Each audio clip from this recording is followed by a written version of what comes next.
Hello everyone. I will continue with the rest of chapter 9 in this lecture. The next legal principle is the principle of utmost good faith. This requires both parties, the insurance company and the customer, to engage in an insurance contract under a high degree of honesty. This is enforced through three legal principles: representation, concealment, and warranty.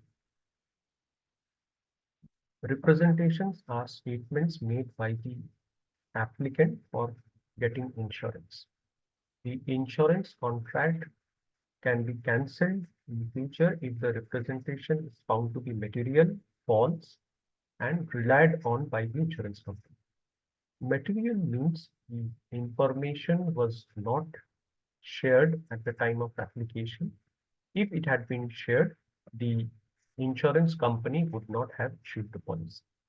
Reliance means the information is wrong and it was the basis for the insurance company to issue the policy.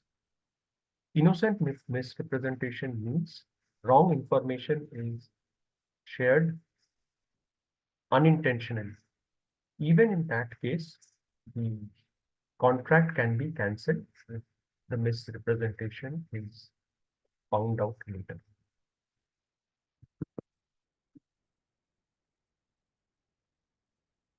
The next principle is concealment. Concealment means intentional suppression of facts by the applicant and facts which are material in nature. A non-marine insurer can deny claims based on concealment if they can prove that the fact was known to the insurer to be material. That is, it could have denied them the policy if shared with the insurance company. The second scenario is if the insured entity wanted to defraud the insurer and hence conceal the fact. So these are the two instances where a non-marine insurance company can deny claims on the grounds of concealment. The third principle is warranty. It means statements that become part of the insurance contract must be must be ensured to be true in all respects. So statements made during the application are considered representation. They are not warranties. And if there is a breach of warranty, it can lead to cancellation of the contract, or it can lead to denial of claims.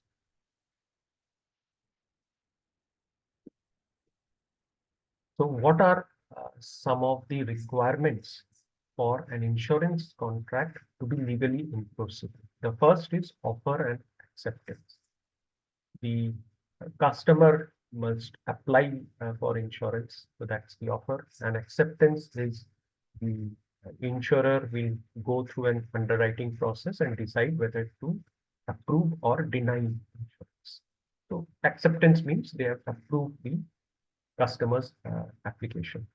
Then there is exchange of consideration, that is the monetary value that is exchanged. The customer agrees to pay premiums at regular intervals, whereas and also abide by the terms and conditions, whereas the insurer agrees to compensate whenever the loss occurs. Competent parties means both the insurer as well as the customer have the legal capacity to enter into a binding contract. So those individuals who are involved, they should be adults and should be in normal health and mental conditions. So these are some of the satisfying conditions. The insurance contract must be for a legal purpose. So I cannot undertake an illegal activity and claim insurance cover in case there is a loss. There are some distinct characteristics of insurance contracts from other legal contracts. The first one is alliatory. The monetary values exchanged are not equal. The Customer agrees to pay premiums on a regular basis, which is much less than the sum insured. The sum insured has to be paid by the insurer in case loss occurs. It is unilateral in nature, which means the insurer must abide by the contract. The insured entity may decide to continue the contract by paying premiums, or they may decide to cancel the contract. They have the ability to exit the contract.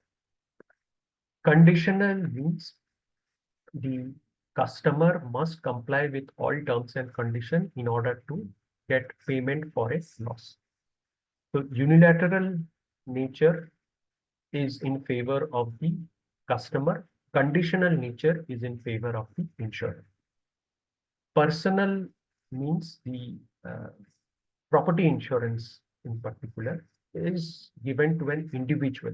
The individual may have a insurable interest in the property. And in case of life insurance, it is definitely given to an individual. Contract of adhesion means the customer must accept the contract, that is the insurance contract, with all its terms and conditions. Again, this is somewhat related to the conditional nature. Because of the conditional nature, the contract of adhesion also goes hand in hand. If there is any dispute or if there is any ambiguity regarding the contract, then the courts rule in favor of the customer and against the insurer. This is to enforce the principle of reasonable expectation, which means that the customer can reasonably expect to be compensated in case any loss. Now, what are the legal principles for the insurance agent? The insurance agent represents the insurer, who is the principal in this case. So there is no presumption of agency relationship. The customer cannot, or the customer is not forced to assume that there is any agency relationship. The agent has to prove that they are authorized to act on behalf of the insurer. The insurer or the principal is responsible for the acts of the agents, and the insurer can place limitations on the activities of the agents. So how is the agent authorized to act on behalf of the principal or the insurer? So the authority can come on the basis of express authority, implied authority, or apparent authority. So you can look at the definitions in the textbook. The agent is presumed to have the same information as the principal. So this is the reason for assuming that the agent is acting on behalf of the principal, and they are acting in collaboration or in coordination.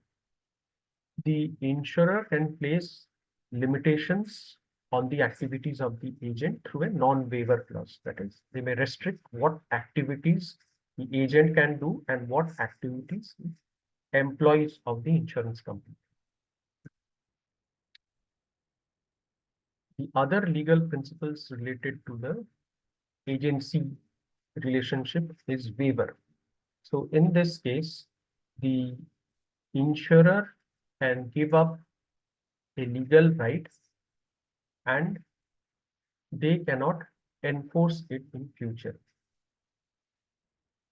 For example, an agent may get information from a customer and supply it to the insurance company for underwriting purpose. Some of the information may be incomplete and the insurance company does not follow up with the customer to get that information. At a later point of time, the insurance company cannot deny payments or cannot deny compensation based on incomplete information, because they have acted through the agent and they have waived their right by not following up to get the missing information. Estoppel means the loss of legal defense based on previous actions which are not consistent now. An agent provides insurance policy to a customer and mentions that some losses are covered by this insurance. When such a loss occurs, the insurance company denies compensation under the explanation that the losses are actually not covered by this policy. They cannot do so because of this estoppel clause. The agent is acting on behalf of the insurance company and they have promised something to the customer, which the insurance company is legally obliged to provide. So that's all for chapter 9. Thank you.